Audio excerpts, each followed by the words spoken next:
pacify the most downtrodden minority groups in the United States. And he's saying, hey, get ready for sacrifice. Get ready to lose your standard of living. They're like, yay, I love Obama. They could never get away with this with a John McCain. Obama basically does a couple of things. One is, again, this idea, kick the Chinese out of Africa, kick them out of Sudan where they get oil, kick them out of Zimbabwe where they get raw materials, start a civil war in Congo, another big source of raw materials. Al-Qaeda, an arm of the U.S. intelligence community, is now active in Algeria, Tunisia, Morocco. You've got a destabilization going on in Kenya around Odinga. That's Obama's cousin. This is a guy who has two children. They're Obama's niece and, nephew in a broad sense. And one of them is named Raul, and the other one is named Winnie, after Winnie Mandela, who did the necklacing and political assassinations in South Africa. So this Odinga is essentially a CIA destabilizing operation in Kenya, and he's got a Odinga Islamic Alliance to crush the Christians in Kenya, but this also reaches into Ethiopia, it reaches into Uganda, Congo, Tanzania, and a whole bunch of other countries in that region. So all of Africa is a battlefield in flames between the U.S. and the Chinese, with Obama leading the charge to kick the Chinese out for geopolitical reasons. Number 7, radically expand federal control over family farms and ranches through the Animal ID and Premises ID system. Number 8, accelerate the merger of the United States with Canada and Mexico under the Security and Prosperity Partnership. He is also accelerating the transfer of remaining federal authority to unelected quasi-governmental bodies like the World Trade Organization. Number 9, Obama must convincingly play the part of the president and convince the people of the United States that the buck actually stops with him. This is critical to the globalist master plan, because in 4 to 8 years, Obama must take the blame, as Bush did, for the New World Order's horrific agenda. At that point, the elite will put a new puppet in the ceremonial seat of power and build him up as the savior, only to tear them down again.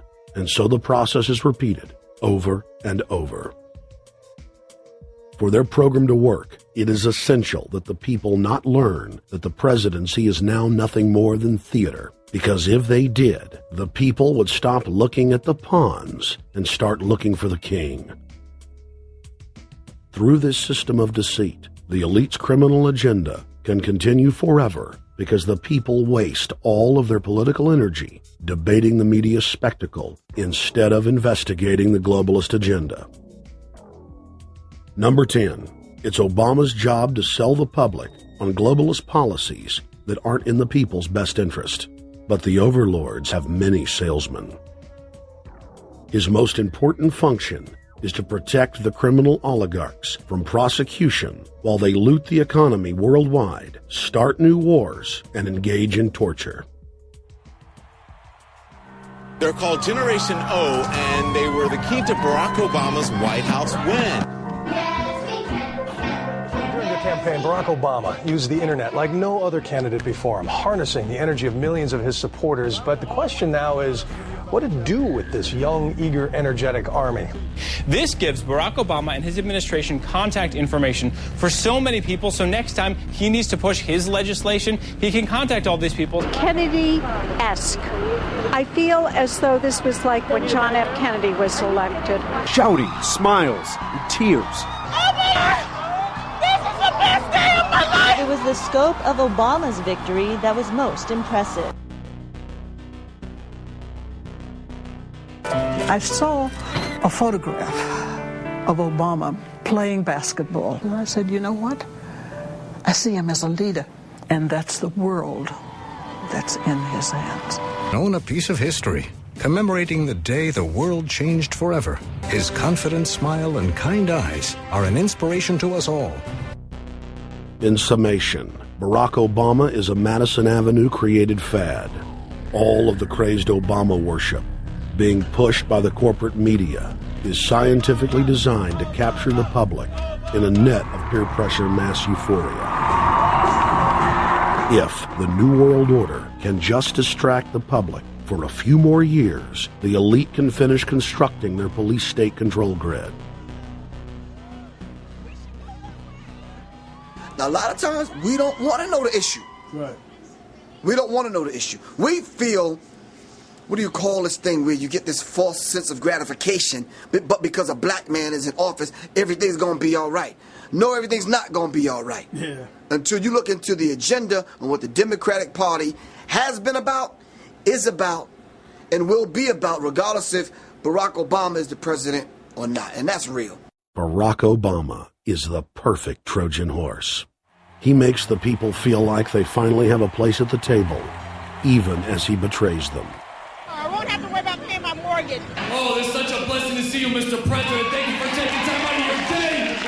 Never in my life would think that this would ever happen. Sadly, many Obama supporters can't see what's right in front of their faces because they've already invested their very identity in this artificially created cult movement. Throughout history, it has happened over and over again. People turn their intellect over to cult of personality mass movements, and it's happening again. The evidence presented in this film is documented fact, and those that ignore what history has taught us do so at the peril of us all. As frightening as the information in this film is, there are many things we can do to stop the globalist agenda dead in its tracks. First, we expose the cult of Obama for what it is, a sad hoax. Next, realize that we are all being propagandized 24/7. Investigate all information for yourself, be it political parties, the media, or this film. Be aware of the tricks that the elite use, like the staging of false flag terror attacks and other crises. Rediscover the Constitution and Bill of Rights. Promote a culture of true liberty. There is a reason the internationalists are attempting to destroy the sovereignty of all 50 states. They know it is one of the biggest threats to their domination. The federal government has been completely hijacked by foreign interest, and more than 25 states have recognized this fact and are moving to block the New World Order at the state level by declaring their 10th Amendment powers. But most important of all, there is a huge awakening taking place in the United States and across the world against the globalist agenda. Free people everywhere are joining together and saying no to corruption and tyranny and no to world government. This is the center of endurance, and endurance is what wins wars. Not how many people you kill, but how long can you endure. George Washington lost almost every battle he had, but he endured. He out-endured the British.